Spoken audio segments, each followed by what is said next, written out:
신명기 13장입니다. 신명기 13장 1절부터 함께 읽어보도록 합니다. 너희 중에 선지자나 꿈꾸는 자가 일어나서 이적과 기사를 내게 보이고 내게 말하기를 내가 본래 알지 못하던 다른 신들을 우리가 쫓아 섬기자 하며 이적과 기사가 그 말대로 이룰지라도 너는 그 선지자나 꿈꾸는 자의 말을 청종하지 말라. 이는 너희 하나님 여호와께서 너희가 마음을 다하고 성품을 다하여 너희 하나님 여호와를 사랑하는 여부를 알려 하사 너희를 시험하심이니라. 너희는 너희 하나님 여호와를 순종하며 그를 경외하며 그 명령을 지키며 그 목소리를 청종하며 그를 섬기며 그에게 부종하고 그 선지자나 꿈꾸는 자는 죽이라. 이는 그가 너희로 너희를 애굽 땅에서 인도하여 내시며 종되었던 집에서 속량하여 취하신 너희 하나님 여호와를 배반케 하려 하며 너희 하나님 여호와께서 내게 행하라 명하신 도에서 너를 꾀어 내려고 말하였음이라. 너는 이같이 하여 너희 중에서 악을 제할지니라. 13장은 우리가 앞서서 보았던 오직 성경 말씀을 믿고 의지하며 살아가라는 이 소중한 성경 신앙, 이걸 다시 우리가 계시 의존 신앙, 계시 의존 사색이라고도 표현하는 바로 성경을 중심으로 해서 생각하고 말하고 행동하고 또 살아가는 이 성경 중심의 이러한 신앙을 12장까지 계속해서 강조한 것을 알 수가 있습니다.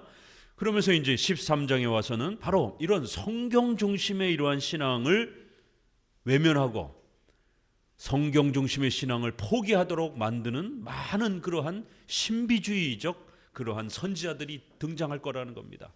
그럴 때 그러한 가짜 선지자들을 조심하라고 당부합니다.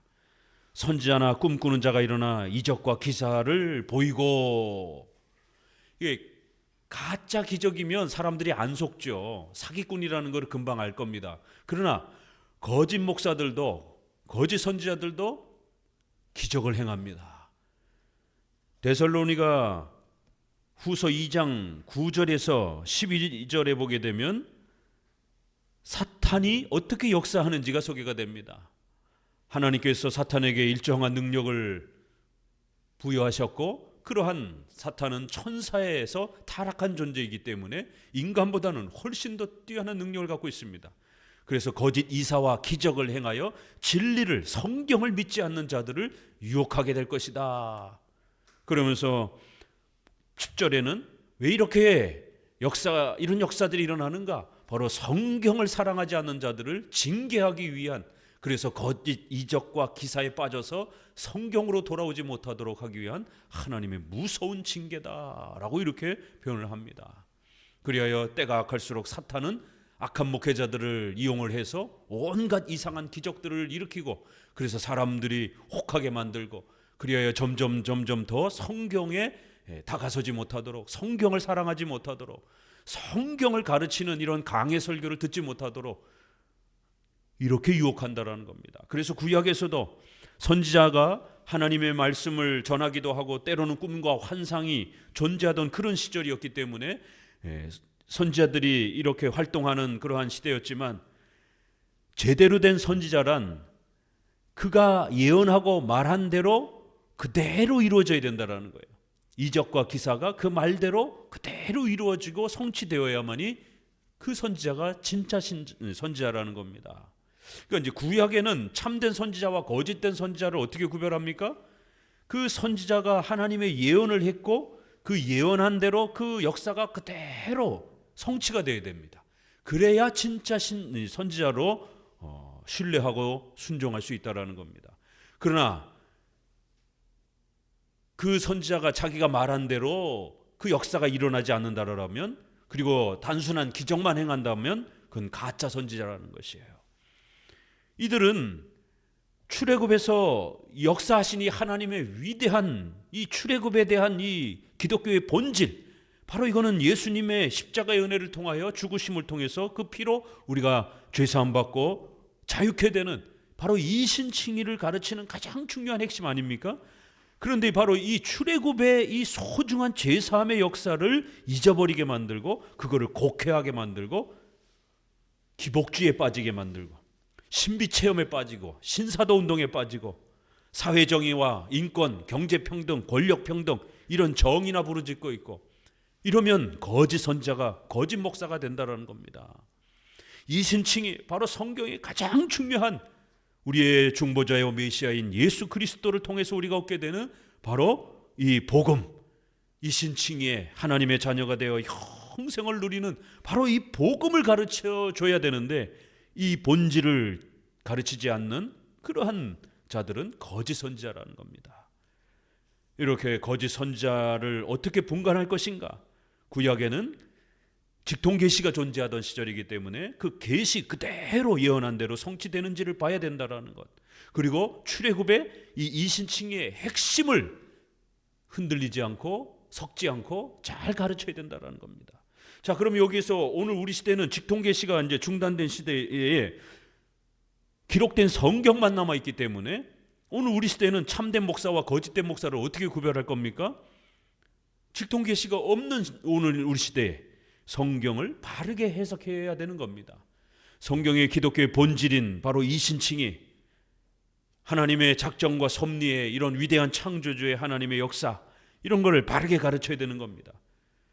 성경 해석에 대한 이 싸움과 논쟁이 벌어지기 때문에 반드시 2000년 동안 지켜왔던 사도 신조와 같은 이런 교회의 공적인 해석, 신조와 교리문답과 같은 이런 공적인 해석에 맞춰서 설교를 하고 성도들에게 성경을 가르칠 때 그 목사의 설교가 옳은 설교고 참된 목사라는 겁니다. 객관성을 확보해야 된다는 겁니다. 자기 멋대로 성경을 해석해서는 안 되고 자기가 해석한 게 다 맞다고 주장하는 억지 부리는 이런 해석도 잘못된 거고 2000년 동안 공적으로 고백되고 교회가 객관적으로 지켜온 바로 이 사도신자와 우리 장로교는 웨스트민스터 신앙 고백에 맞춰서 그걸 벗어나지 않는 범위 내에서 성경을 해석하고 가르칠 때 그것이 가장 올바른 성경 해석이고 그럴 때에 그 목회자가 참된 목사라고 이렇게 우리는 또 신약 이후까지 참된 목사의 기준을 더더욱 잘 헤아려 살피셔야 되는 겁니다. 그 중에서도 그 내용은 바로 예수 그리스도를 통한 이신칭의와 하나님의 자녀가 되어 형생을 누리게 되는 바로 이 기독교의 가장 중요한 핵심 본질을 가르치는 바로 그 내용을 또 역시 담고 있어야 되는 겁니다. 그러니까 구약에서조차도 이렇게 거짓 선지자들이 아주 등장을 하면서 성도들을 얼마나 많이 괴롭혔는지를 소개합니다. 그래서 성도들은 끊임없이 거짓 선지자를 잘 분간하라고 당부합니다. 오늘 우리 시대에도 수많은 목사들이 존재합니다. 그러나 그 목사들이 다 진짜 목사는 아닌 겁니다. 한국에는 WCC와 WEA라고 하는 이러한 예수님 외에도 타종교에도 구원이 있다고 하는 버젓이 이렇게 주장하는 이러한 종교 혼합주의에 속해 있는 그런 많은 교파들이 한국의 80-90%가 70-80%가 이 연합에 속해 있습니다. 보수교단 몇 교단만 여기에 참여 안 하고 있는 겁니다. 심각한 상황인 겁니다.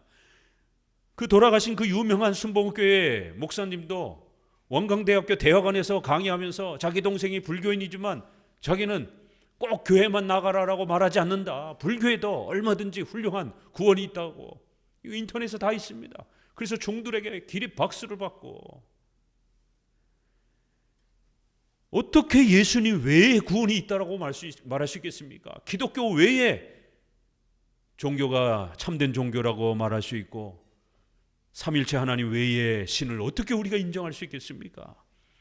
WCC와 또 NCCK에 속해 있는 이 많은 교회와 목회자들이 자유주의 신학 또 그들이 국가관에 있어서는 좌파적인 또 이러한 국가관을 부르짖으면서 NCCK라고 하는 소위 기독교 진보 연합단체를 그렇게 또 꾸려갑니다. 여기에 또 WCC, WEA에 속해 있는 많은 목회자들과 신학자들이 거기 멤버로 또 소속돼 있습니다. 왜요? 사상이 비슷하니까 같이 어울리는 겁니다.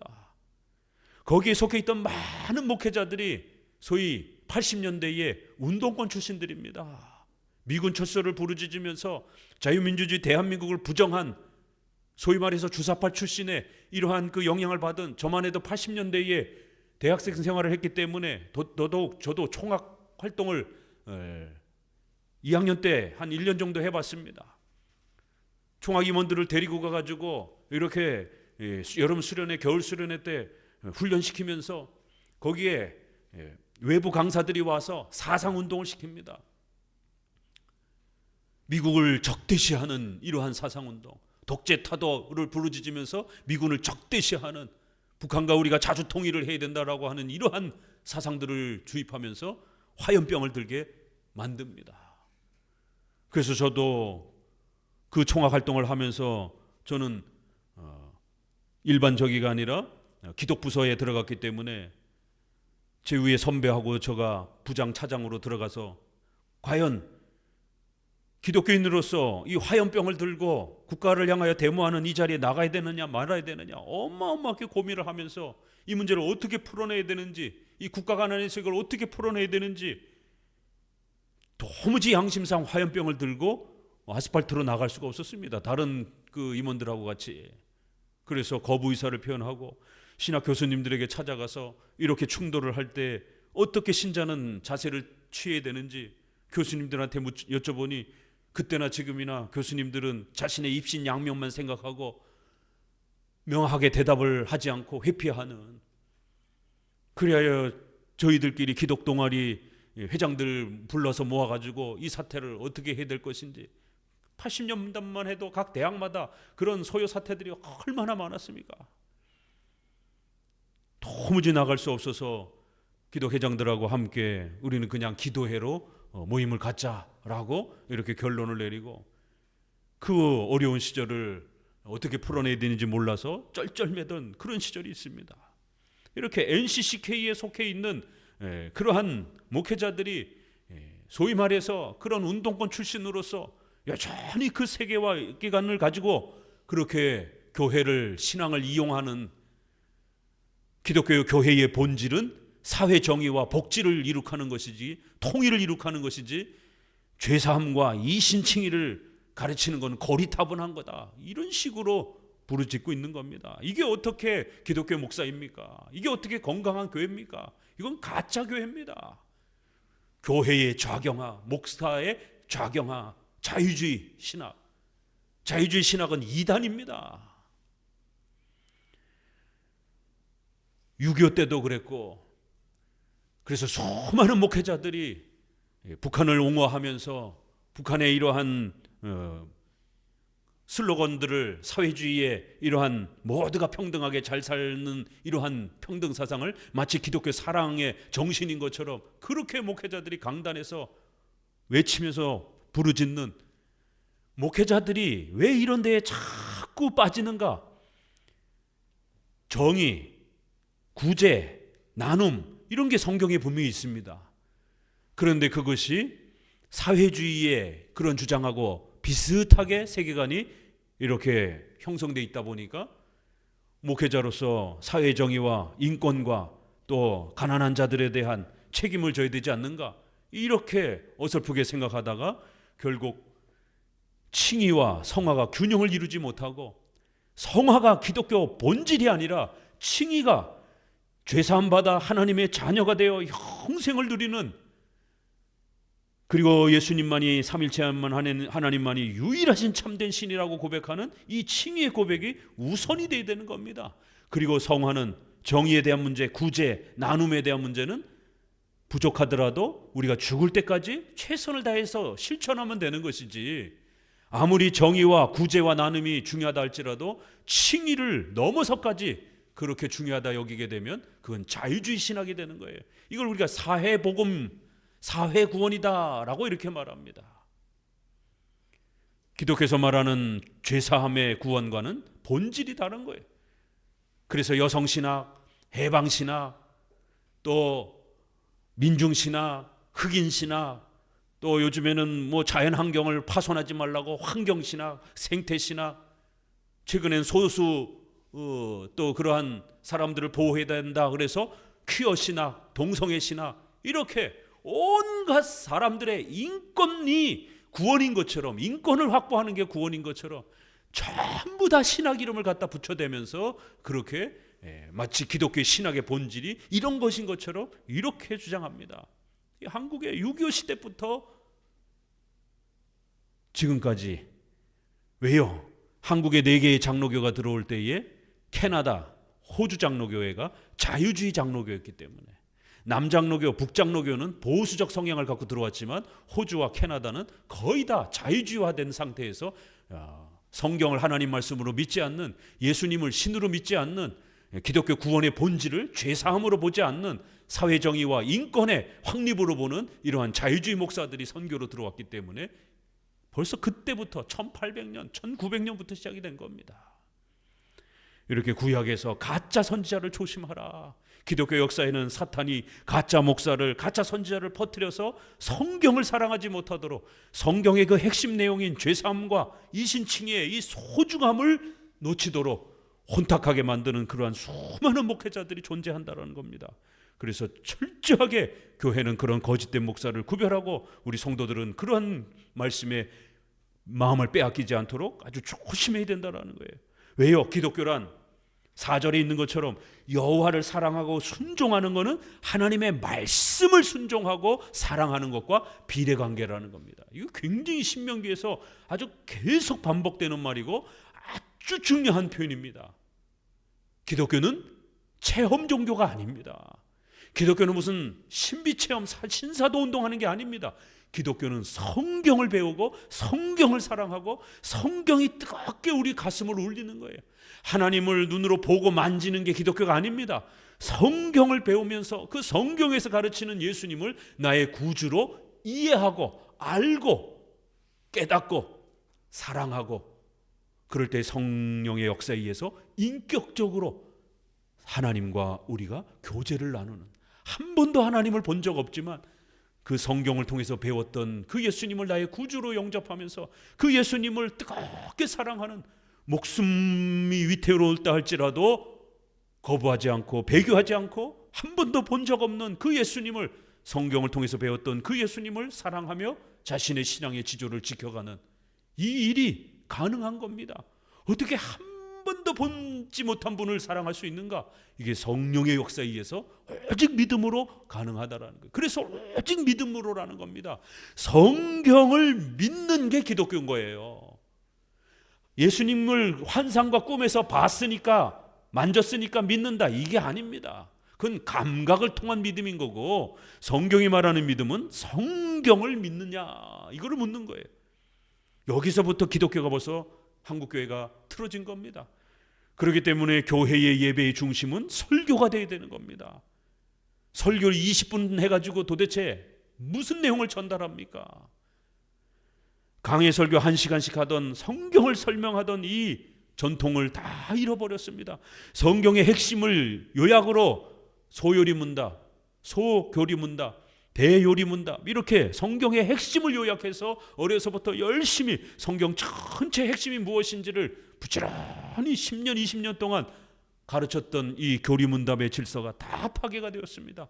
성경의 핵심과 요약을 모르니까 아무리 성경을 읽어도 성경이 눈에 안 들어오는 겁니다. 이 방대한 내용이 어떻게 이해가 되겠습니까? 여러분, 영어하고 수학 공부할 때 1장만 계속 주구장창 그거를 외우면 영어 수학이 다 이해가 됩니까? 아니죠. 영어와 수학 그 핵심을 빨리 터득해야 됩니다. 그래서 다 이해가 안 되더라도 빨리 전체 책을 읽으면서 핵심만이라도, 기본 공식만이라도 정확하게 꿰뚫어야 됩니다. 그러면 수학이 이해가 됩니다. 영어도 핵심 문법을 정확하게 꿰뚫면 영어가 훨씬 가까워지고 영어를 읽고 쓰는 데에 훨씬 수월해집니다. 이렇게 성경의 핵심을 먼저 열심히 몇 년씩 부지런히 자녀들에게 가르쳐야 그 아이들이 10대, 20대가 되어서 교회를 떠나지 않고 성경을 이해하기 시작하면서 성경을 깨닫기 시작하고, 한 번도 보지 못했던 그 성경에 있는 그 예수 그리스도를 부모가 영접했던 것처럼 아이들도 그 예수님을 믿고 사랑하게 되는 겁니다. 성경을 안 가르쳤는데 애들이 어떻게 예수님을 만날 수 있습니까? 이건 요행이죠. 교회에서 노래나 부르고 춤이나 추고 캠프 나가고 여름 성경학교, 겨울 성경학교 해가지고 어디 성경 가르치는 교회가 어디 있습니까? 죄다 놀러나 다니고 프로그램이나 하고. 성경을 안 가르치는데 어떻게 믿음이 자라가냔 말이에요. 그래서 13장에는 다시 한번 경계를 주면서 사탄이 어떻게 유혹한다고요?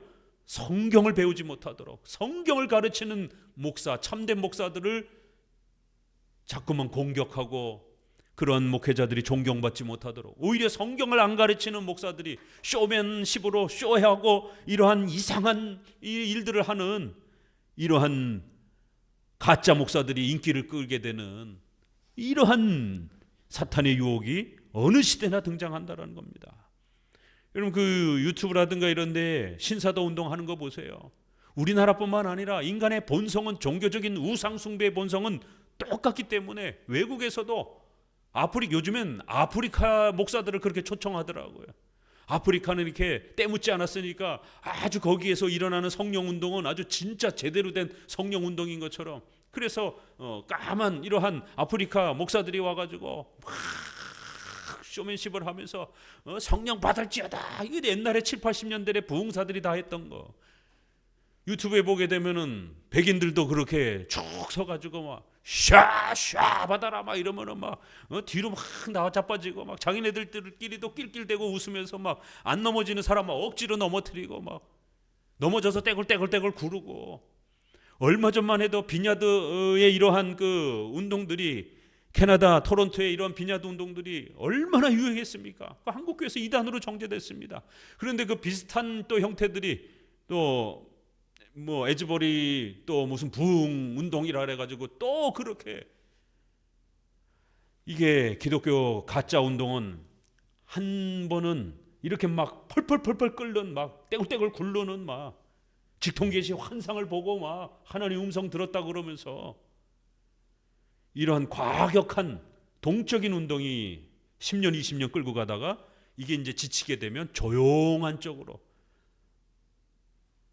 그래서 멘토링이라든가 무슨 이렇게 또 기독교 수도원 운동이라든가 이런 식으로 조용히 관상기도하는, 하나님의 음성을 듣는, 직통계시를 듣는, 성경을 깨닫고 성경을 배우는 게 아니라 직통계시를 받으려고. 그럼 그 직통계시 받은 게 진짜인지 가짜인지 그걸 어떻게 판단합니까? 우리 장로교는 그러한 직통계시는 중단되었다고 분명히 지난 2000년 동안 고백한 겁니다. 그런데도 여전히 하나님의 음성을 직접 들었다고, 하나님을 직접 봤다고 하는 사람들이 얼마나 많습니까? 사도신경에 저리로서 저곳으로부터 이곳으로 다시 온다라는 거예요. 왜요? 예수님이 이 땅에서 저곳으로 승천하시고 그의 인성이 사라지셨다라는 거예요. 구름 가운데 사라지셔서 보지 못한다라는 겁니다. 그래서 저 하나님 보좌 우편으로부터 안 보이던 곳에서 이제 재림 때에 그때 저곳으로부터 이곳으로, 그래서 승천이라는 단어와 저리로서 재림하신다라는 단어는 예수님을 볼 수 없다라는 단어입니다. 우리 육체와 감각으로 재림 전까지는 절대로 만질 수 없다라는 거예요. 왜요? 예수님의 인생이 사라지셨기 때문에. 그런데 자꾸 가짜 목사들은 예수님을 꿈과 환상에서 봤다고 그러면서 그런 간증을, 또 그런 집회를 자꾸 유도합니다. 2000년 동안 사도신앙 고백에서 예수님의 인성은 사라지셨다라는 거예요. 마지막 재림 때 그 인성이 가 계셨던 저곳으로부터 저리로서, 그게 지시대명사입니다. 옛날 표현이에요. 저곳으로부터 이곳으로 다시 오실 것이다라는 거예요. 그때 예수님을 우리가 보게 될 거라는 겁니다. 도마가 예수님을 보고 만지지 아니하면 절대로 부활을 못 믿겠다고 의심하니까 예수님이 나타나셔서 요한복음에 뭐라고 그랬습니까? 만져봐라. 이제서 믿겠느냐? 너는 나를 만지고 보고 믿느냐? 보지 않고 믿는 것이 진짜 믿음이다. 베드로전서 1장, 베드로가 이제 교회를 향하여 너희가 한 번도 예수님을 보지도 만지지도 못했지만 우리가 가르친 그 예수님을 너희가 믿었도다, 잘했도다. 바로 그 믿음이 너희를 구원할 것이다. 베드로전서 1장에 이렇게 시작합니다. 너희가 한 번도 예수님을 보고 만진 적은 없지만 우리가 전해준 그 말씀을 믿었기 때문에 그 말씀이 너희를 구원할 것이다. 디모데전서 6장에도 하나님은 회전하는 그림자와 또 없이 이렇게 어마어마한 영이신 하나님이기 때문에 그 하나님을 볼 수 없다라고 이렇게 표현합니다.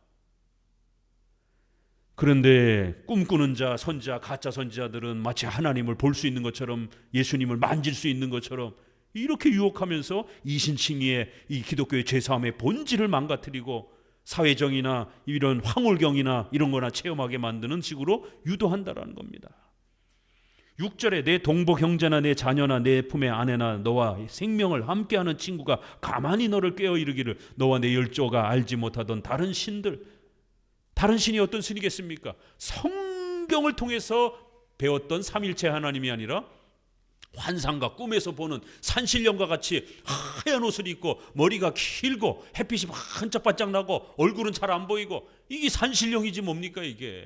대부분 성도들한테 그 예수님을 봤다는 성도들 물어보면 어떻게 생겼습니까 그랬더니 얼굴은 잘 안 보이는데 뭐 하얀 구름이 있고 환하게 비치고, 이 드라마에서 TV에서 산신령을 너무 많이 봤기 때문에 무의식 중에 그게 다시 떠오르는 겁니다. 그런 의식작용들이.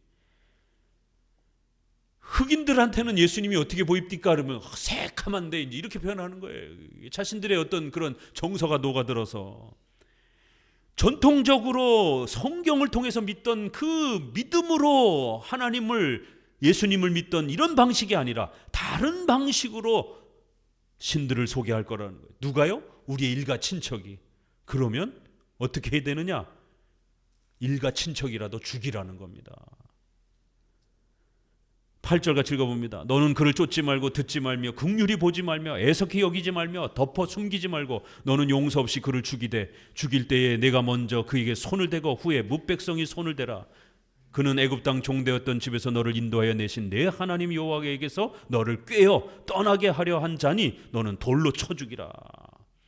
이렇게 거짓 선지자는, 구약에는 형벌법이 존재하던 시대이기 때문에 국가에 무서운 이런 형벌법이 직접적으로 신앙과 교회에 작용되던 시절, 재정일치의 사회였기 때문에 이렇게 우상숭배나 이러한 또 안식일을 어기게 되면 돌로 쳐 죽이는 이런 무서운 형벌이 존재했습니다.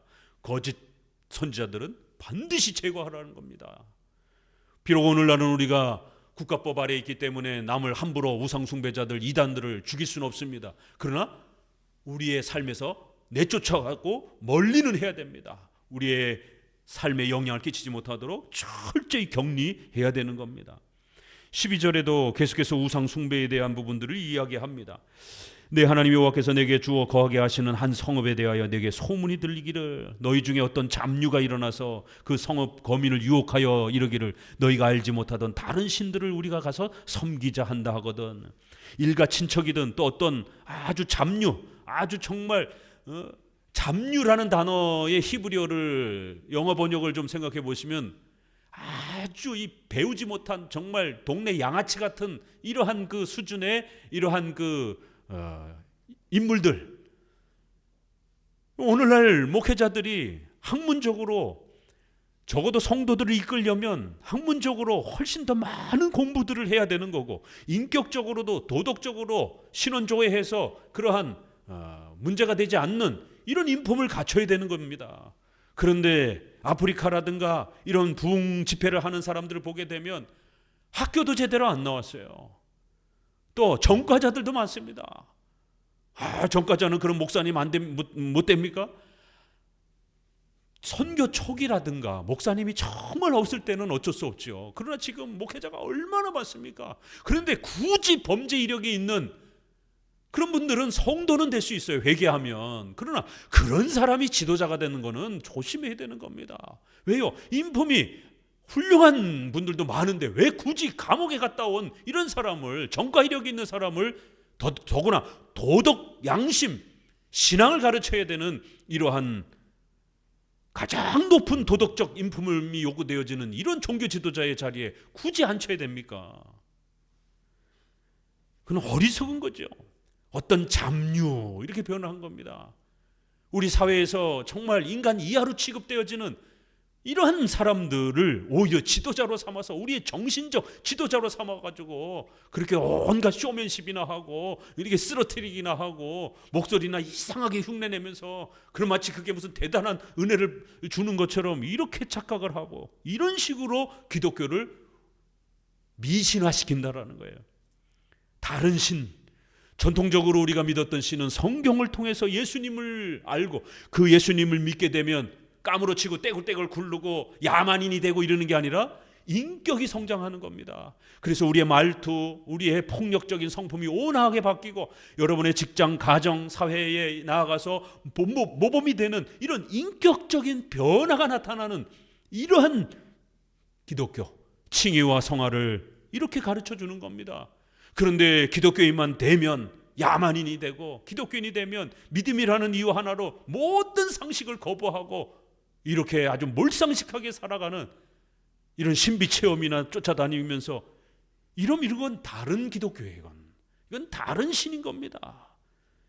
이런 신비한 체험을 하자라고 우리를 유혹한다면 너는 자세히 묻고 살펴보아서 이런 가증한 일이 참 사실로 너희 중에 있으면 너는 마땅히 그 성읍 거민을 칼날로 죽이고 그 성읍과 그 중에 거하는 모든 것과 그 생축을 칼날로 진멸하고 또 그 속에서 빼앗아 얻은 물건을 다 거리로 모아놓고 그 성읍과 그 탈취물 전부로 불살라버리라. 그런 잡류들이 있었고 또 그 잡류들이 활동하도록 내버려뒀던 그 출신 그 성읍까지 다 전멸시켜버리라는 겁니다. 18절 같이 읽어봅니다. 내가 만일 내 하나님 여호와의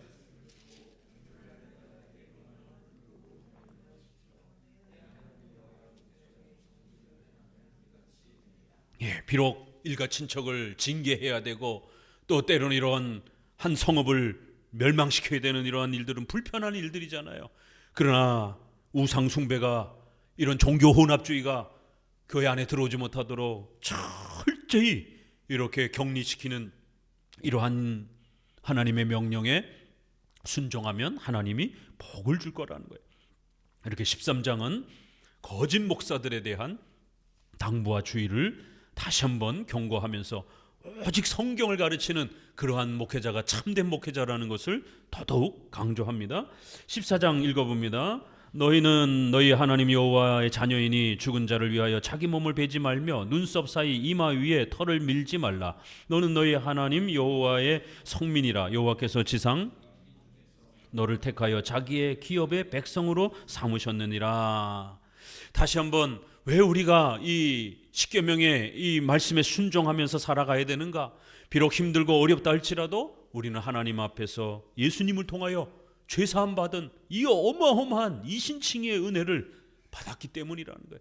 우리는 영원 세계 속에서 온 인류가 창조되기도 전에 영원 세계 속에서 하나님의 예정과 선택을 받은 하나님의 백성에 참여하는 이런 은혜를 얻었기 때문이라는 거예요. 여호와의 성민, 하나님의 백성, 자녀, 하나님이 너희를 택하여 자신의 기업의 백성으로 삼으시고 너희를 구원해 줬기 때문에 이 말씀에 순종하는 것이 비록 어렵더라도 잘 순종하라는 겁니다. 자, 3절부터는 앞부분에서 우리가 레위기 민수기에서 배웠던 내용을 다시 한번 이제 또 요약해 주는 겁니다. 복습한다 생각하시고 또 한번 잘 정리해 보세요. 3절부터는 정결법이 있습니다. 자, 구약의 6가지의 의식법이 있다 그랬어요. 성전, 성막과 관련해서 먼저 3가지, 성막, 성전의 7개의 그 요소가 예수님을 뜻하는 아주 중요한 모형 역할을 한다고 그랬죠. 또 성전에 나와서 3대 절기 때 성전에 나와야 되고 5대 제사를 드려야 됩니다. 그리고는 삶 속에서 반드시 전적 부패를 배우기 위한 인간의 원죄를 철저히 배우는 정결법, 부정한 의식주, 정결한 의식주, 먹고 사용할 수 있는 그러한 의식주의 수단들이 있다라는 것. 그래서 이것을 통해서 열심히 더러운 게 무엇인지, 정결한 게 무엇인지, 왜 우리가 정결한 것을 유지하며 살아야 되는지, 왜 더러운 것이 무서운 것인지, 이렇게 더럽고 깨끗함의 개념을 생활 윤리를 통해서 정결법을 통해서 가르쳤습니다. 그리고 가나안 땅과 관련해서 12지파 명단, 그리고 마지막 6번째는 그 12지파에게 땅을, 천국을 상징하는 땅을 주라고 하는 이 6가지의 의식법이 있습니다. 이거를 잘 이해하게 되면 우리가 구약을 읽는데 훨씬 도움이 됩니다. 바로 정결법이 소개가 되는 거예요. 레위기 11장에 있었던 너는 가증한 물건은 무엇이든지 먹지 말라. 너희 먹을 만한 짐승은 소, 양, 염소, 사슴, 노루, 이런 기준들은 색임질을 하고 굽이 갈라져 있어야 된다라는 거예요. 다만 7절에 색임질을 하거나 굽이 갈라진 짐승 중에라도 너희가 먹지 못할 게 있는데 약대, 토끼, 사반, 이건 색임질은 하지만 굽이 갈라져 있지 않다라는 거예요. 또 돼지는 굽은 갈라졌으나 색임질을 못한다는 것, 이렇게 정결한 먹을 수 있는 음식과 먹지 못하는 것을 또다시 강조합니다. 자, 물에 있는 것 중에는, 어류에는 뼈가 탄탄하게 있어서 예쁘게 정갈하게 예뻐 보이는 것, 이건 깨끗해 보이잖아요. 그래서 우리 눈에 좀 깨끗해 보이는 것, 이거는 정결하다 이렇게 표현한 거고, 우리 눈에 보기에 좀 지저분하고 이런 것들은 아주 이 초등학교 가르치는 것처럼 그렇게 가르친 거예요. 좀 지저분해 보이는 그러한 그 의식주의 도구들은 멀리해라. 이거는 우리의 생활 규범을 가르친 게 아니라 일계명, 바로 우리 인간의 전적인 부패.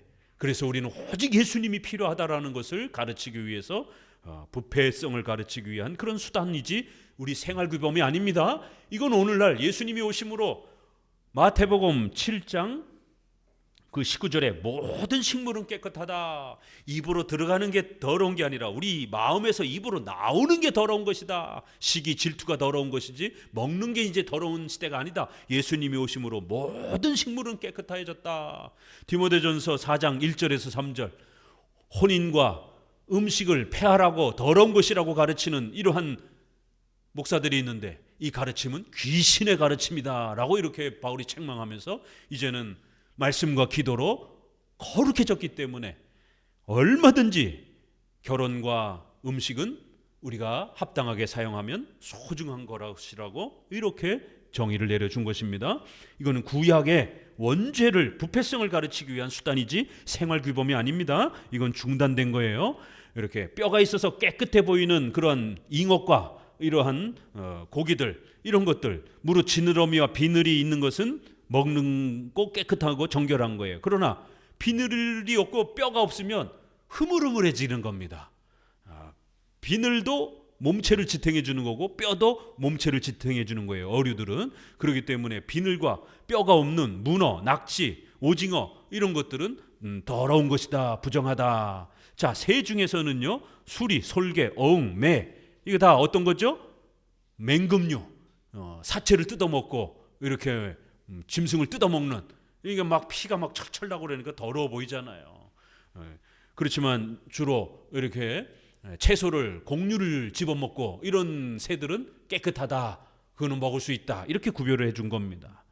그리고 밑에 기어다니는 것들은 땅바닥을 기어다니니까 더럽잖아요. 그렇지만 약간씩 땅을 이렇게 뛰어다니는 것들은 그래도 먼지를 좀 덜 타니까 메뚜기라든가 귀뚜라미라든가 이런 뛰는 종류의 이런 것들은 먹을 수 있다. 이런 정결법 복습해 보시면 됩니다. 22절에 같이 읽어봅니다. 너는 마땅히 매년 토지 소산의 11조를 드릴 것이며 내 하나님 여호와 앞 곧 여호와께서 그 이름을 두시려고 택하신 곳에서 내 곡식과 포도주와 기름의 11조를 먹으며 또 우양의 처음 나는 것을 먹고 내 하나님 11조 제도에 대한, 교회 헌금에 대한 중요한 또 규칙이 다시 소개가 됩니다. 그래서 매년 농사를 짓고 나서 10분의 1은 반드시 레위 지파들을 위해서 그렇게 또 바치고 하나님을 위해서 바치고, 이러한 11조 헌금에 대한 부분들이 나옵니다. 27절 같이 읽어봅니다. 내 성읍에 거하는 레위인은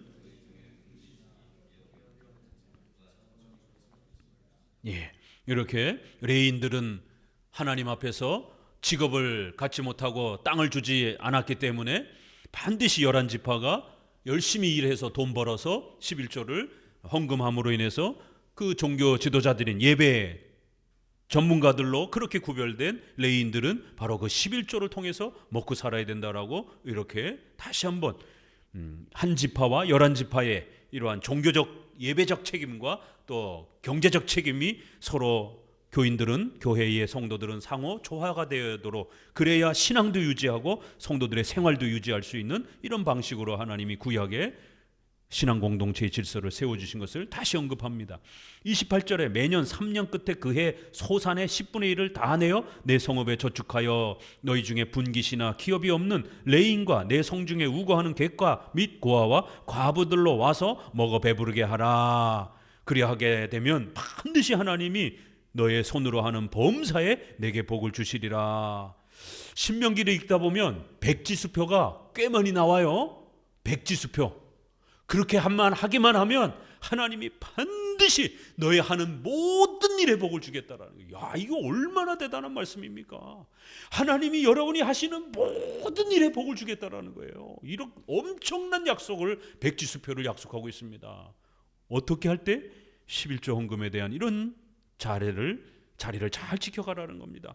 종교 지도자들인 이러한 목사와 전도사와 선교사들과 이러한 직업을 갖지 않고 오직 이렇게 예배와 교회를 돌보는 전임 이러한 사역자들이 오늘날도 존재합니다. 혈통적 레인은 아니지만 교회의 업무를 전담해야 이렇게 또 성도들을 신앙으로 가르쳐야 되는 이러한 구별된 그러한 삶을 살아가야 되는 직분을 가져야 되는 그러한 삶의 또 희생을 해야 되는 자리가 오늘날도 여전히 존재합니다.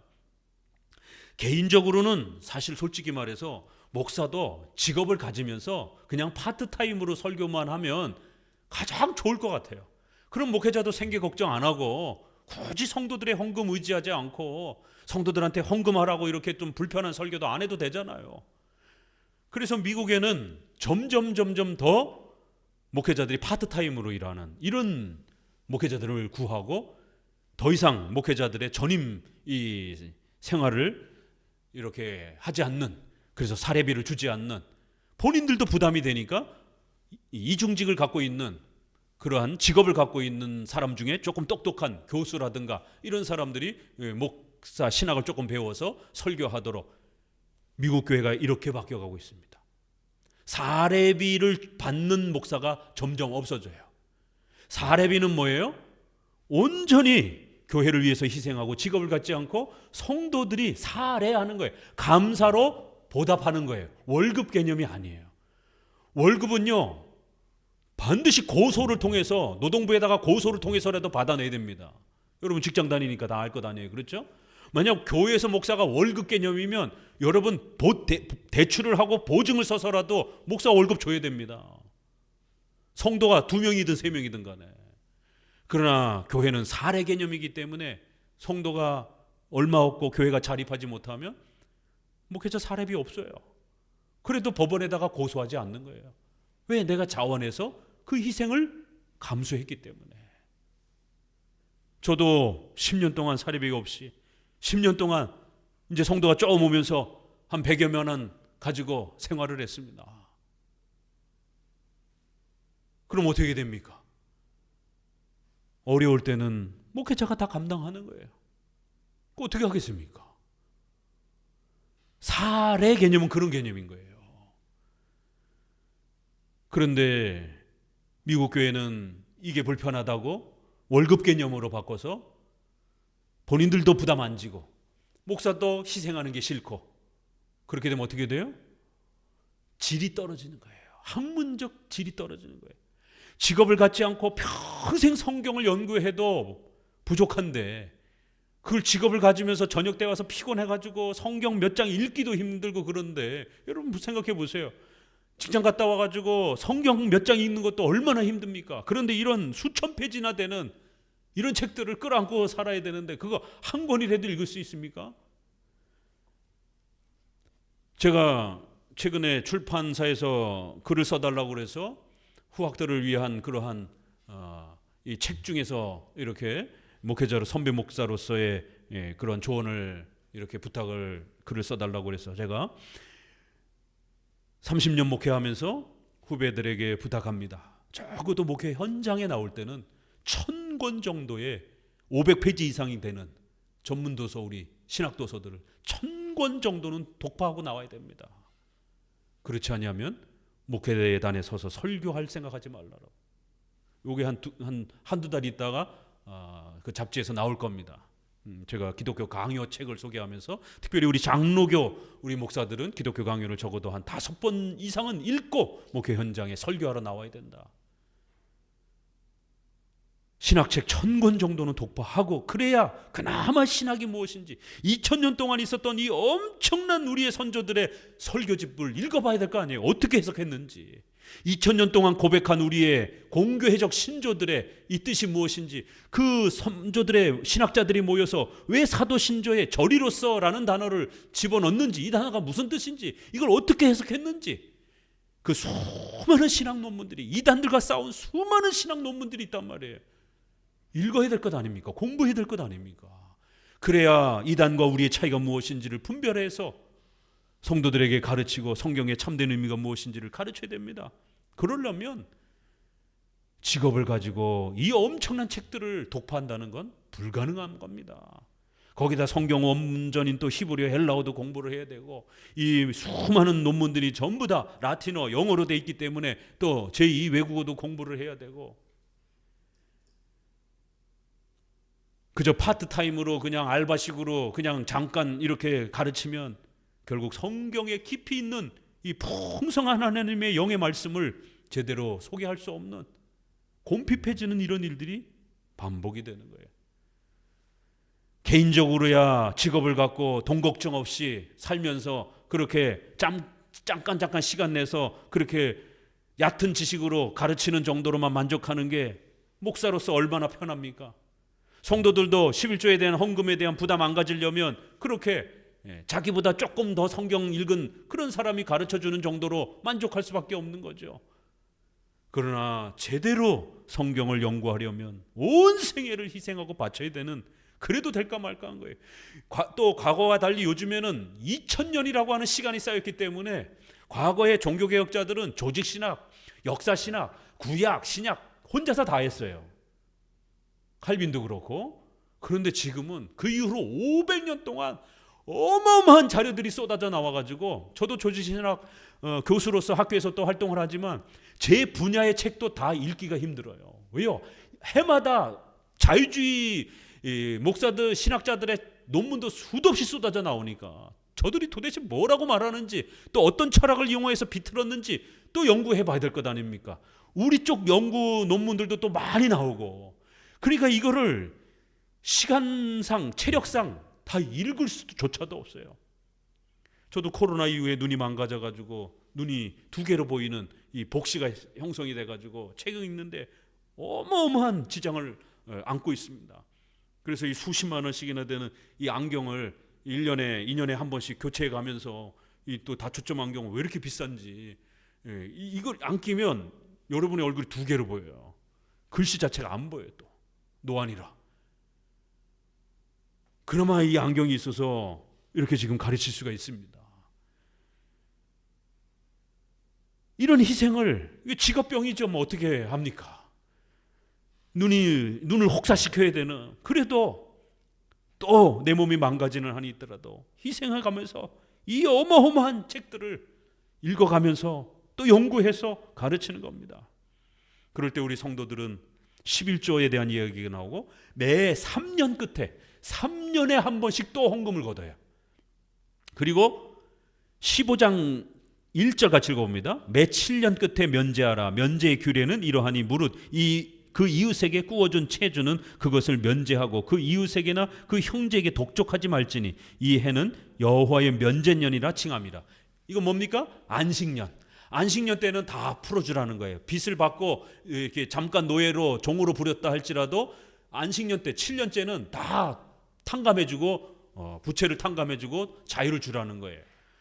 그러면서 돌아갈 때는 그냥 돌려보내지 말고 그동안 일했으니까 좀 더 양식이 또 줘서 보내라는 겁니다. 이렇게 이 3번 매년 3년 안식년 헌금을 성도들은 내야 됩니다. 구약에. 그래서 구약학자들이 이걸 또 2000년 동안 다 계산을 했어요. 그랬더니 10에 2.3에서 2.7 정도가 되더라는 거예요.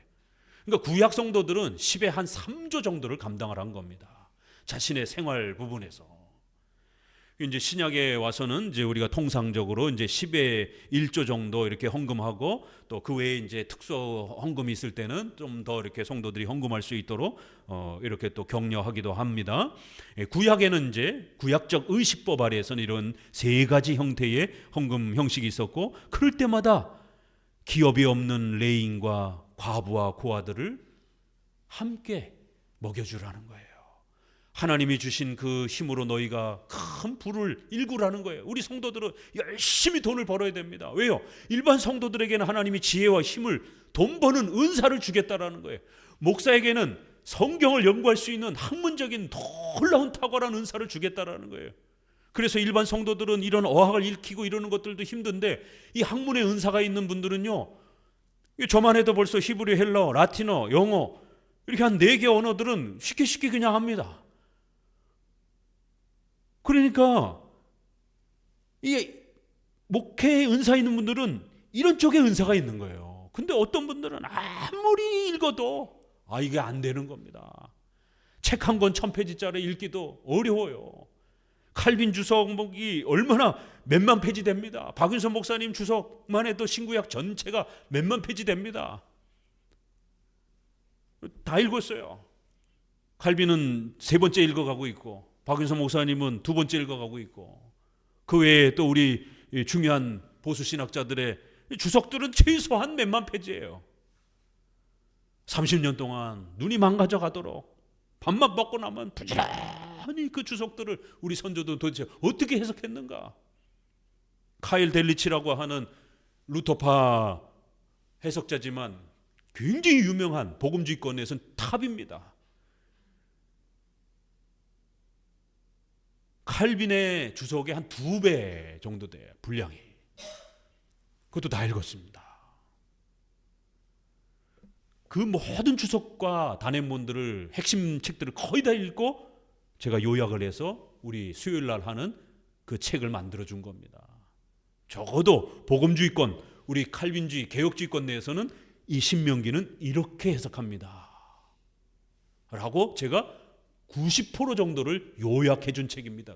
10% 정도는 제 생각을, 제 해석을 조금 담은 거고. 이렇게 목회자는 이런 은사가 있는 거예요. 우리 성도들은 돈 버는 은사가 있는 겁니다. 그래서 투자하고 열심히 돈을 벌어서 그 돈 번 거 가지고 11조 헌금하고 레인과 과부와 고아를 먹여 살려주면서 또 그렇게 도와주라는 겁니다. 그럼 하나님이 하는, 우리 성도들이 하는 모든 일에 복을 주겠다라는 거예요. 자, 안식년 설명을 하면서 4절, 내가 만일 하나님 여호와의 말씀만 듣고 내가 오늘날 내게 명하는 그 명령을 다 지켜 행하면 내 하나님 여호와께서 내게 유업으로 주신 땅에서 내가 정령 복을 받으리니 너희 중에 가난한 자가 없으리라. 보세요. 이 돈 얘기 나오면 되게 불편하죠, 우리 성도들. 그렇지만 성경에서는 이런 돈 얘기가 많습니다. 왜요? 이 돈 얘기를, 성경적 경제 원리를 잘 알아야 성도들이 부를 읽을 수 있습니다. 일반은총 차원에서 투자와 주식이라든가 이러한 부동산, 이런 투자를 잘 배우셔야 됩니다. 거기서 주는 정보가 있으니까 그것도 무시하면 안 돼요. 그래서 그런 일반은총 차원에서 경제 지식을 부지런히 배우셔야 됩니다. 여러분 솔직히 경제와 관련된 책, 유튜브 얼마나 봅니까? 대한민국 사람은 평생, 1년에 책 한 권도 읽지 않는 비율이 무지무지하게 높습니다. 저도 경제 유튜브 채널을 구독해서 시간 날 때마다 청취합니다. 최소 한 달에 합쳐지면 한 5시간에서 10시간 정도는. 아니, 목회자도 일반은총 차원에서 투자 전문가들이 얘기하는 세계 경제 흐름이 지금 어떻게 흘러가는지, 지금 환율이 왜 이렇게 높은지, 미국 트럼프의 경제 정책의 관세 정책은 어떻게 진행될 것인지, 이럴 때 성도들이 돈을 어떻게 관리해야 되는지 배우기 위해서, 저도 제 분야가 아니기 때문에 적어도 한 달에 7, 8시간은 꼬박꼬박 투자해가면서 경제 유튜브의 전문가들의 내용들을 배우고 있습니다. 여러분 몇 시간이나 듣고 있습니까? 정말 반성하셔야 돼요. 경제적 지식이 없는데 어떻게 돈을 벌 수 있습니까? 자본주의 사회에서 사기당하기 딱 쉽죠. 인터넷이나 우리 주변에나 보이스피싱이나 끊임없이 사기치는 사람들이 드글드글합니다. 은행 마찬가지예요. 후순위 채권, 원금이 보장되지 않는 이런 후순위 채권을 갖다가 원금이 보장되는 것처럼 연세가 드신 분들한테 그렇게 자기 실적이 쌓여야 되니까 그걸 많이 팔아야 자기가 승진하니까 그런 식으로 독일이 망합니까? 프랑스가 망합니까? 그렇지 않습니다. 독일 후순위 채권을 파는 겁니다. 그 원금 보장이 안 됩니다. ELS, ELD 뭐 이름도 잘 모르는 것들을 5% 이상 설마 다운되겠어? 그 나라의 이자 가치가? 그런데 얼마 전 작년인가 6% 7%까지 떨어져 가지고 그 ELS, ELD 투자했던 그 후순위 채권 형태로 투자했던 분들이 원금까지 다 까먹은 겁니다. 그래서 할아버지 할머니들이 난리를 치면서 이거 원금 보장해 준다고 했지 않느냐 너네들. 뭔 소용이 있어요. 은행도 마찬가지입니다. 제일 안 팔리는 거를 추천해 줍니다. 그냥 가면. 요즘에 펀드 뭐 좋은 게 있습니까? 은행, 증권사에서 펀드 팔거든요. 그거 여러분이 공부 안 하고 가면은요, 그 회사에서 실적 제일 나쁜 거, 제일 안 팔리는 거, 제일 인기 없는 거 추천해 줍니다. 요거 이 문맹자구나. 이 경제 문맹자구나. 뭔 소리인지 하나도 못 알아듣는구나. ELS가 뭐고 ELD가 뭐고. 이렇게 합법적인 부분 안에도 또 비합법적인 부분 안에도 사기꾼들이 드글드글한데 거기서 어떻게 여러분 돈을 법니까? 그러니까 겨우 그냥 적금 넣어가지고 2% 3% 물가는 4% 5% 뛰는데 월급 받아서 내 집 마련 못합니다. 그냥 적금만 버놔가지고는. 반드시 투자를 배우셔야 됩니다. 물가를 상승하는 투자를 배우지 아니하면 내 집 마련도 못합니다. 그런데 목회자보다도 경제 공부를 안 하고 있으면 어떡할 거냔 말이에요. 이건 수도 없이 얘기했잖아요. 제가 오늘 이 설교하고 나서 왜 사람들은 가난하게 되는가? 가난을 못 벗어나는 12가지 이거를 애니메이션 형태로 이렇게 만들어서 유튜브에서 하는데 그 참 쉽고 재밌어요. 제가 카톡에다 올려놓을 테니까 그거 구독해서 계속 시리즈로 좀 들으세요. 가난한 습관. 가난한 사람들은 어떻게 습관이 들어있는가? 부자가 되는 사람들의 습관은 뭐가 다른가? 습관이 다른 거예요. 그 중에 하나가 책 하나 읽지 않고 이런 경제 소식이라든가 이런 거에 대해서 관심 없습니다. 그저 드라마나 영화라든가 이런 엔돌핀 돌아가는 이러한 아드레날린 돌아가는 이런 거나 보고 있지. 그 짬나는 시간에 회사 갔다 와서 5분이라도 10분이라도 습관처럼 경제 유튜브 틀어놓고 밥을 먹고 식사를 하는 한 있더라도 그렇게 습관이 굳어져 있어야만이 축적이 됐을 때 어마어마한 경제 지식이 쌓이고, 그럼 이렇게 경제 흐름이 끊임없이 올라갔다 내려갔다 그럴 때 그런 흐름을 잘 파악하면서 남들 쫓아서 막 와 하고 투자하는 게 아니라 중요한 시기에 이렇게 잘 가치가 떨어져 있을 때 그때 그렇게 또 투자할 수 있는, 그리고는 오랜 시간 동안 기다릴 수 있는. 왜요? 바로 2배, 3배, 10배가 되는 건요 도박밖에 없습니다. 투자라고 하는 건 반드시 몇 년씩, 아니 적금, 그 가장 안전한 적금도 1년을 기다려야 최소한의 유익이 돌아오잖아요. 그런데 주식, 부동산 투자를 해놓고 1년도 못 기다리고 샀다 팔았다 그게 되겠습니까? 안 되는 거예요. 주식해서 1%만 수익을 거둔다고 이미 금융감독위원회에서 그 연례 보고 나오는 거 보면 그 나와요. 1%밖에 수익을 못 누린다고. 99%는 다 잃는 거예요. 근데 그 투자를 또 안 하면 내 집 마련할 수가 없습니다. 어떻게 할 겁니까 그러면? 정신 바짝 차리고 경제 투자 공부를 하셔야 되고, 또 성경적인 경제 원리 8계명 도적질하지 말라. 분명히 성경에서 우리에게 약속하는 몇 가지 경제 원칙들이 있습니다. 주일 성수를 잘 해야 되고, 11조 헌금을 통해서 내가 속한 공동체에 대한 책임을, 또 이런 목회자의 희생과 이런 부분들을 함께 감당하는, 과부와 고아를 외면하지 않는 이러한 성경의 신명기에 약속들이 있잖아요. 이걸 행해야 되는 겁니다. 이거 안 하면서 경제 공부만 많이 했다고 해서 부가 돌아오는 게 아니에요. 이 두 개가 다 있어야 돼요. 그러면 4절 5절에 너희 중에 가난한 자가 없을 것이다. 와, 이거 얼마나 멋있는 말입니까? 우리 성도들 중에 가난한 자가 없을 거라는 거예요. 내가 정령 복을, 이제 신명기 약간 눈치가 보이죠? 신명기 읽다 보면 우리 번역에서 이 원문을 조금 살려주려고 영어 번역도 그렇게 이제 부사, 진짜로, 정말로, 반드시 이런 단어들이 영어에서도 원문을 좀 이렇게 살리려고 애쓴 단어들이 있어요. 그래서 사실은 이제 현대 영어에서도 보면은 영어 문체에 안 맞는데 부사가 막 2개, 3개씩 막 붙고 그래요. 웨스민스터 문장을 보게 되면 그래요. 영어에서 그렇게 쓰진 않습니다. 현대 영어에서는 세련되게 부사를 한 번 정도만 쓰지 정말로 진짜로 많이 배고파 이렇게 말 안 하잖아요. 이거는 문법을 파괴해 가면서 히브리어의 그 특성을 살리려고 그러는 거예요.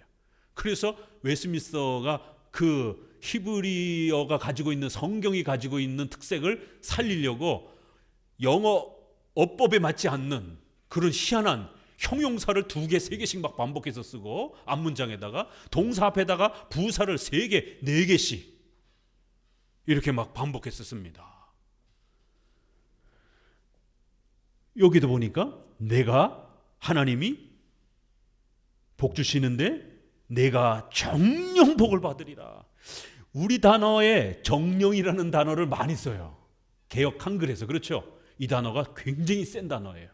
정령, 진짜로, 정말로 이런 단어인데 그 느낌에서도 아주 센 단어예요. 아주 정령, 이런 표현입니다. 그러니까 이 문장 자체가 강조체라는 문장인 걸 알 수가 있는 거예요. 하나님이 반드시 진짜로 맹세코 복 주겠다라는 거예요. 우리 성도들 가난하지 않게 만들어 줄 거라는 겁니다. 와, 이런 백지수표가 어디 있습니까? 그런데 조건이 있는 거예요. 그렇죠? 레위 지파와 과부와 고아를 외면하면 안 된다라는 겁니다. 오늘 우리 시대의 목회자들이 이런 희생을 또 함께 하고 있습니다. 그럼 우리 성도들은 교회 헌금을 통해서도 이렇게 공적으로 또 이렇게 목회자를 섬기기도 하지만, 사적으로는 1년에 한 번씩은 목회자 식사 대접도 좀 하고 그러셔야 됩니다. 부모님도 1년에 생신 때, 명절 때 식사 대접 하잖아요. 근데 목회자 식사 대접 한 번 안 하면 되겠습니까? 우리 유교 문화는 식사 예절 문화인데, 밥 먹으면서 친해지고, 밥 먹으면서 계약하고, 밥 먹으면서 신앙 상담합니다. 그 밥을 먹으면 좀 이렇게 좀 마음이 이렇게 풀어지고, 일반 사람들은 술 먹으면서 속 얘기를 하듯이 이렇게 사무적으로 앉아갖고 책상에 자 지금부터 얘기해봐 이러면 좀 딱딱하고 속 얘기 잘 못하잖아요. 이제 밥을 먹게 되면 왠지 이렇게 좀 마음이 풀어지고, 이렇게 마음도 더 열리고, 그럼 안부도 묻고 더 깊은 얘기도 좀 나누고, 그냥 단순하게 뭐 배가 고파서 목사님이 자꾸 이렇게 그냥 밥 좀 사줘 이러는 게 아니에요.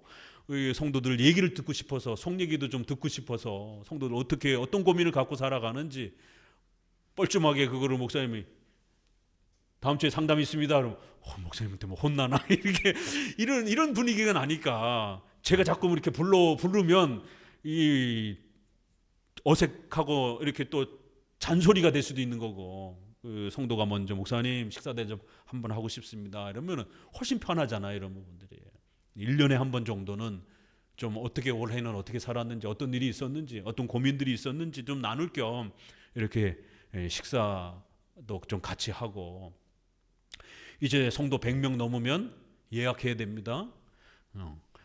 이제 목사님하고 식사도 할 수도 없어요. 이제 바빠가지고 나도 안 할 거야. 예약 안 하는 사람들은.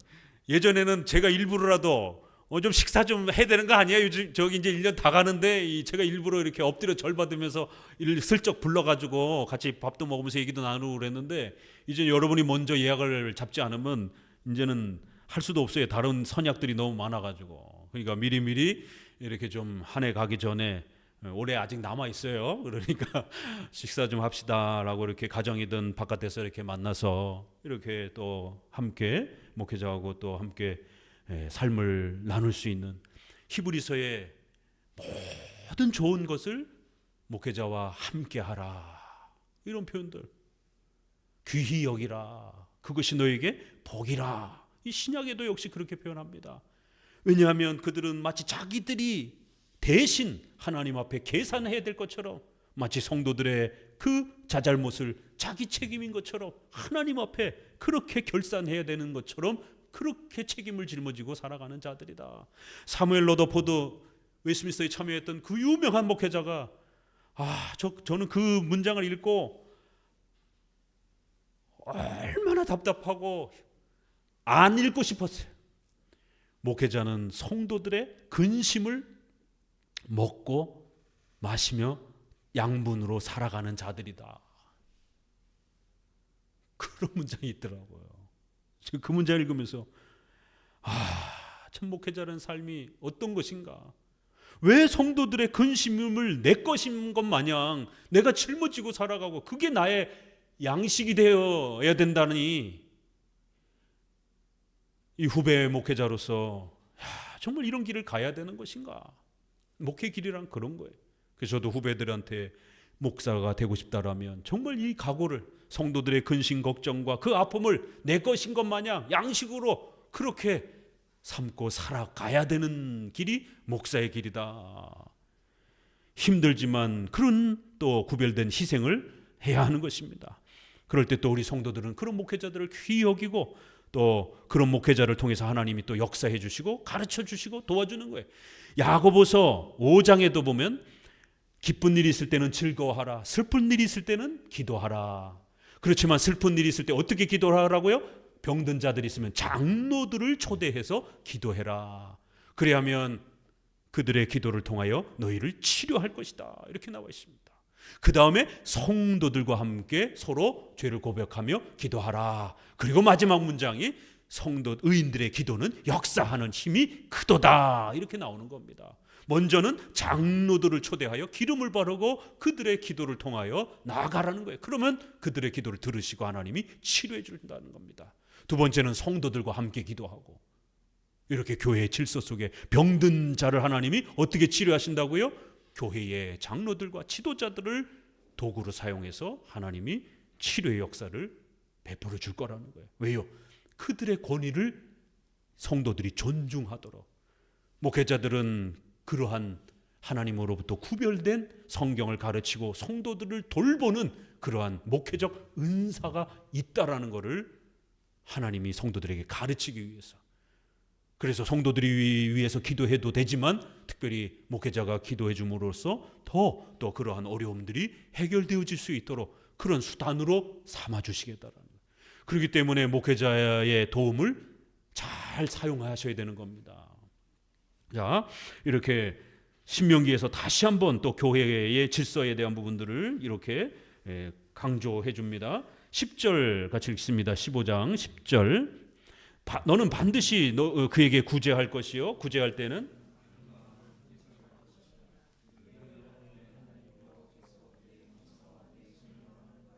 내게 복을 주시리라. 여기도 또 백지수표가 있어요. 그래서 구제할 때에, 도와줄 때에 인색함으로 하지 말라라는 겁니다. 교회 헌금할 때 아까워서 인색함으로 하지 말라라는 거예요. 희생하면서 하나님께 바치고 또 그렇게 교회를 세우기 위한 책임감으로 자발적 의무 헌금으로 그렇게 드리게 되면 내 하나님 여호와께서 내게 범사와 내 손으로 하는 모든 일에 복을 줄 거라는 거예요. 와, 여러분 하는 모든 일에, 여러분이 하는 모든 그 일들에 여러분이 투자를 했으면 그 투자가 잘 되도록 도와줄 거라는 겁니다. 여러분이 부동산을 샀으면 또 그 부동산이 더더욱 좋은 안식처가 되도록 복을 주겠다라는 거예요. 11절 땅에는 언제든지 가난한 자가 그치지 아니하겠으므로 내가 내게 명하여 이르노니 너는 반드시 내 경내 내 형제의 곤란한 자와 궁핍한 자에게 내 손을 펼칠지니라. 고린도 후서에 보게 되면 고린도서 8장 9장이 헌금에 대한 원리가 나옵니다. 마케도냐의 교회는 어려운 중에도 예루살렘이 기근이 닥쳐가지고 엄청난 어려움을 겪잖아요. 그래서 전체 교회가 구제 헌금을 약속한 겁니다. 그런데 고린도 교회는 그 지중해 연안에 무역 항로에 껴있기 때문에 엄청 부자예요. 돈이 많은 지역입니다. 주로 그런 무역 항로 지역이 세금을 많이 거두니까. 그런데 고린도 교회는 1년 전에 약속을 해놓고 차일피일 미루면서 헌금을 안 보내주는 거예요. 그러니까 고린도후서 8장 9장에 야단치는 겁니다. 헌금 빨리 보내라고. 성경에 이런 이야기들이, 신약에도 돈 얘기가 나옵니다. 성경은 이렇게 돈에 대한 가치, 돈에 대한 방향성, 돈을 어떻게 사용해야 되는지 성경적인 원리가 아주 많이 소개가 됩니다. 그래서 약속한 대로 구제헌금을 보내다오 하면서 세 가지 원리.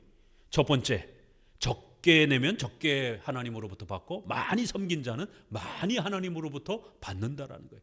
헌금은 비례 원칙으로 하나님이 축복해 준다라는 겁니다.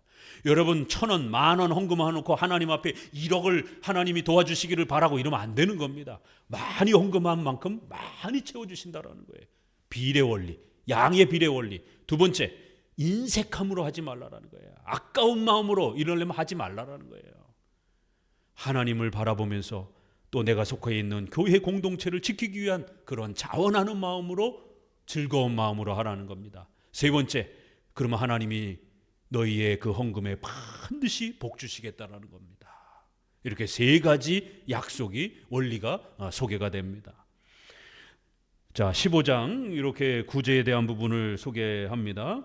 또 그리고는 이제 쭉 가셔서 이제 12절에 보게 되면 안식년에서 이제 그들을 자유케 하며 풀어줘야 되는데, 돌려보낼 때에 이제 18절 봅니다. 그가 6년 동안에 품꾼의 싹에 배나 받을 만큼 너를 섬겼은즉 너는 그를 놓아 자유하게 하기를 어렵게 여기지 말라. 그리하면 내 하나님 여호와께서 너의 범사에 내게 복을 주시리라. 돌아갈 때 좀 넉넉히 챙겨서 주라는 겁니다. 이렇게 또 범사에 복을 주겠다 이렇게 약속합니다. 자, 16장부터는 몇 가지 예배 규칙이 소개가 됩니다. 이것도 다 아는 거기 때문에 어렵진 않아요. 1절, 아비벌을 지켜 내 하나님 여호와의 유월절 예식을 행하라. 이는 아비벌에 내 하나님 여호와께서 밤에 너를 애굽에서 인도하여 내셨습니다. 여호와께서 그 이름을 두시려고 택하신 곳에서 우양으로 내 하나님 여호와께 유월절 제사를 드리되. 3대 절기가 있다 그랬죠. 반드시 이 절기에 나와서 예배 드려야 됩니다. 6월절, 거기로부터 77에 49를 세워서 50일째 되는 날 오순절, 그 다음에 가을에 7월 달에 바로 초막절, 요 세 가지입니다. 유교병, 맛있는 효소를 이렇게 누룩을 넣어서 부풀게 하는 이런 형태의 빵이 아니라 무교병, 맛 없는 이렇게 급히 반죽을 해서 먹고 출애굽에서 나왔기 때문에 이 출애굽을 기념하기 위해서 맛없는 그 제대로 발효되지 못했던 그 빵을 먹으면서 이렇게 무교절, 유교절이라고도 하고 무교병을 먹기 때문에 무교절이라고도 합니다. 이같이 행하여 평생에 애굽에서 나온 그 날을 기억하며 살라라는 겁니다. 이신칭의의 이 놀라운 죄사함의 은혜를 출애굽이 가르쳐주기 때문에 이 유월절을 꼭 기억하라는 겁니다. 자, 9절, 너는 7주를 계수할지니 곡식의 낫을 되는 첫날부터 7주를 계산하라. 77에 49죠. 7주를 7번씩 곱하면 49일이 되는 거예요. 내 하나님 여호와 앞에 7.7절을 지키되 내 하나님 여호와께서 내게 복을 주신 대로 내 힘을 헤아려 자원하는 예물을 드리고. 오순절이라고도 하고 77절이라고도 하고요. 바로 이 오순절 때에 사도행전 2장에 보게 되면 그때 바로 성령의 역사가 임하고 신약교회가 출발이 되는 거예요. 그래서 이렇게 오순절은 또 성령의 충만함과 신약교회의 새로운 또 역사가 펼쳐지는 또 그런 의미가 있기도 합니다. 자, 그리고는 이제 절로 쭉 넘어가셔서 초막절에 대한 부분 13절, 너는 타작마당 포도주 틀에 소출을 수장한 후에 7일 동안 초막절을 지킬 것이요. 여기 14절도 읽어봅니다. 절기를 지킬 때는 너와 내 자녀와 노비와 내 성중에 거하는 레위인과 객과 고아와 가부가 함께 연락하되 내 하나님 여호와께서 택하신 곳에서 너는 7일 동안 내 하나님 여호와 앞에서 절기를 지키고 내 하나님 여호와께서 내 모든 물상과 내 손을 댄 모든 일에 복 주실 것을 인하여 너는 온전히 즐거워할지니라. 여기도 또 백지수표예요. 이렇게 재정원리, 11조 원리, 헌금의 원리를 잘 지키시면서 경제 투자 공부를 잘 해서 주식이나 부동산이나 또 이러한 투자를 여러분 신중하게 잘 하시면 여러분이 손댄 일, 모든 일에 하나님이 복을 줄 것이다 라고 이렇게 약속하고 있는 것입니다. 꼭 명심하시기 바랍니다.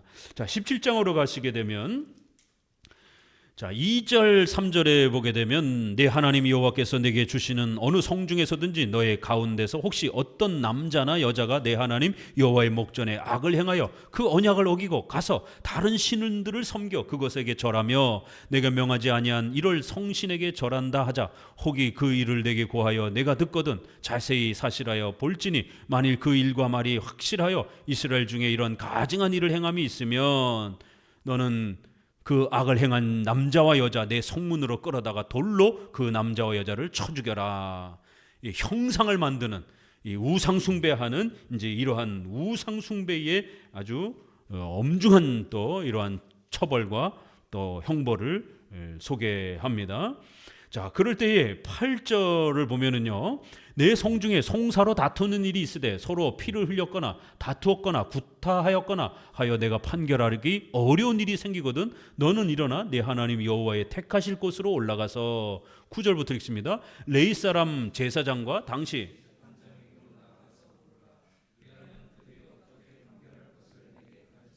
여호와께서 택하신 곳에서 그들이 내게 보이는 판결의 뜻대로 내가 행하되 무릇 그들이 내게 가르치는 대로 삼가 행할 것이니 곧 그들이 내게 가르치는 법률의 뜻대로 그들이 내게 고하는 판결대로 행할 것이요 그들이 내게 보이는 판결을 어기어서 좌로나 우로나 치우치지 말 것이라. 사람이 만일 천자이하고 내 하나님 여호와 앞에 서서 섬기는 제사장이나 재판장을 듣지 아니하거든 그 사람을 죽여 이스라엘 중에서 악을 제하여 버리라. 그리하면 온 백성이 듣고 두려워하여 다시는 천자의 행치 아니하리라. 이 성도들 안에 사람들 안에 어떤 시비가 일어나게 되면 반드시 제사장과 재판장 앞에 와서 도움을 청하라라고 그렇게 부탁합니다. 구약이라고 해서 직통계시로 다 가르친 게 아니에요. 구약도 선지자가 있어서 직통계시가 존재하던 시절이었지만 일상적인 일은 뭐예요? 제사장, 레위 사람들이 성경을 성도들에게 가르치면서 성도들을 도와준 겁니다. 이렇게 일상적인 성경에 대한 훈련과 또 시비가 다툼이 생기게 되면 그거를 반드시 재판장이나 교회와 관련된 신앙과 관련된 일들은 목사와 장로가 또 교통정리를 재판을 해주는 겁니다. 이렇게 구약에서도 일상생활 속에서 어떤 다툼이나 문제가 발생이 됐을 때 교회적인 일이 있을 수 있고 일상생활적인 일이 있을 수 있어요. 일상생활과 관련된 일들은 재판장에게 맡기면 되는 거고 교회와 관련해서 성도끼리 다투고 문제가 생기게 되면 제사장이나 레위인들을 통해서 도움을 받으라는 겁니다. 그래서 그들이 판결한 그대로 순종하고 따르라는 겁니다. 이렇게 구약에도 레위인들의 도움을 통해서 그들이 지도해주고 가르쳐준 거를 소홀히 여기지 말고 그 가르침을 소중히 여기라는 겁니다. 그 가르침대로 삼가 행할 것이라.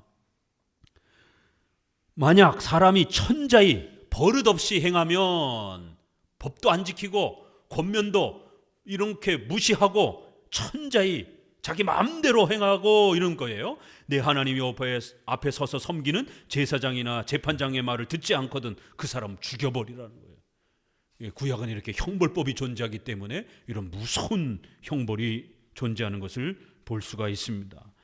오늘날도 하나님은 목사와 장로를 세워서 교회적 권징은 교회의 질서 아래서 그렇게 또 훈계하고 가르치고 또 책망하면서 성도들을 다스려가도록 그렇게 질서를 세워놓은 겁니다. 세상과 관련된 의식주는 세상 경찰이나 법원의 도움을 받으면 되는 겁니다. 그렇지만 교회적 질서와 관련해서는 또 목회자를 통해서 성경의 가르침 아래에서 또 교회법과 질서 아래서 훈련을 받으면서 그렇게 또 살아가라는 것입니다. 또 마지막 부분에서는 왕을 세우게 된다라면 왕은 반드시 18절 하나만 더 읽어봅니다. 그가 왕에 오르거든 레위 사람 제사장 앞에 보관한 이 율법서를 등사하여 평생에 자기 옆에 두고 읽어서 그 하나님 여호와 경외하기를 배우며 이 율법의 모든 말과 이 규례를 지켜 행할 것이라. 세상 지도자들도 이렇게 하나님의 말씀을 자신의 삶의 곁에 두고 평생토록 이 말씀을 배우면서 신앙의 지도를 받으면서 또 그렇게 나라를 통치해야만이 나라가 건강해질 수 있다라고 이렇게 또 중요한 방향을 제시해 줍니다.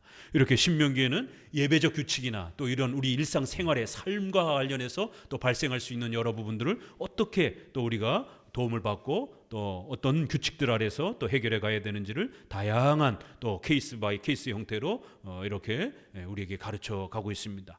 이것이 오늘 우리 시대에는 또 어떻게 적용되어야 되는지까지 또 항상 고민하면서 또 그렇게 의식법과 이런 제사법들은 중단되었고 이런 무서운 돌로 쳐 죽이는 이런 형벌법들은 중단되었다라는 걸 명심하셔야 되고, 그럼에도 그 정신, 그런 질서의 하나의 방향, 이런 것들은 여전히 형식이 다른 형태로 바뀌었을 뿐이지 오늘날에도 그러한 교회적 치리 질서와 또 그러한 성도들의 규범들이 여전히 남아있다라는 것을 꼭 명심하셔야 됩니다. 기도합니다.